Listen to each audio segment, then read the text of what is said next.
دوستو یاد رکھنا، تگڑا اور مضبوط جوان پتہ کون ہوتا ہے؟ جس کی نظریں پوری طرح اس کے کنٹرول میں ہوں۔ یہ علامت جوانی ہے۔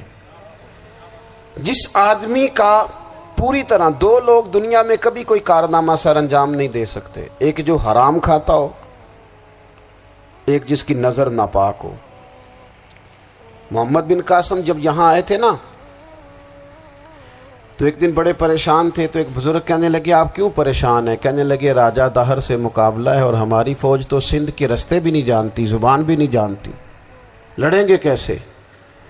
دو چار دن کے بعد ان بزرگوں کی دوبارہ محمد بن قاسم سے ملاقات ہوئی تو بڑے خوش تھے۔ کہا اب آپ کیوں خوش ہیں؟ کہنے لگے وہ میرا مقابلہ نہیں کر سکتا، میں نے تحقیق کر لی ہے۔ کہا کیوں؟ کہنے لگے نظر کا گندہ ہے، اور جو نظر کے گندے ہوتے ہیں وہ میدانوں میں ٹھہرا نہیں کرتے۔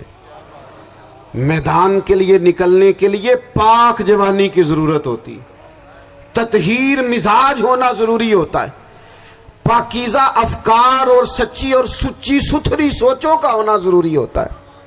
اس لیے فرمایا کہ میرا مقابلہ نہیں کر سکتا۔ حضرت عبداللہ ابن حذافہ کمرے میں تھے، تو وزیر کی بیٹی اندر سجی سنوری پہنچ گئی۔ جیسے ہی آپ نے اس کفر کی چال کو دیکھا تو تیمم کر کے نفل شروع کیے۔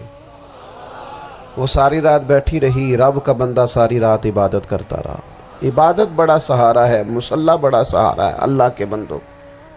صبح دروازہ کھولا، وزیر نے اپنی بچی سے پوچھنا چاہتا تھا رزلٹ کیا نکلا، تو وہ کہنے لگی پیچھے ہٹ جا، اب تیرا میرا تعلق کوئی نہیں، میں نے نبی پاک کا کلمہ پڑھ لیا۔ اس نے کہا میں نے بھی زمانہ دیکھا ہے، پر یہ کیا لوگ ہیں، کستوری کے بنے ہوئے، سندل سے دھلے ہوئے، کہ میں ساری رات کمرے میں رہی اور 100 اور 1000 آدمی جس جوان کا مقابلہ نہ کر سکے، اتنا طاقتور جوان کمرے میں رہا اور اسے نظر اٹھا کے نہ دیکھا۔ او کچا رنگ للاری والا جڑا چڑھدا تے لیندا رہندا ہے، اے عشق تیرے دا رنگ محمد چڑھیا پھر نہیں لیندا۔ میں نے کہا ایک دفعہ نظر اٹھا کے نہیں دیکھا، کمال ہو گئی۔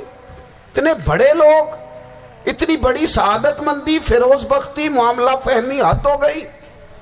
اللہ اکبر۔ دوستو بادشاہ جب پوری طرح ہار گیا نا، اس نے کہا مار دو۔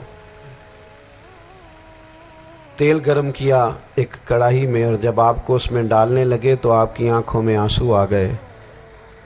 بادشاہ کا خیال ہوا شاید نرم ہو گئے ہیں، کہنے لگا روئے کیوں؟ فرمانے لگے سوچتا ہوں جان ہی ایک ہے، کتنا مزہ ہے اس کی راہ میں جان دینے کا، کتنی لذت ہے اس کے نام پر مرنے میں، کتنا لطف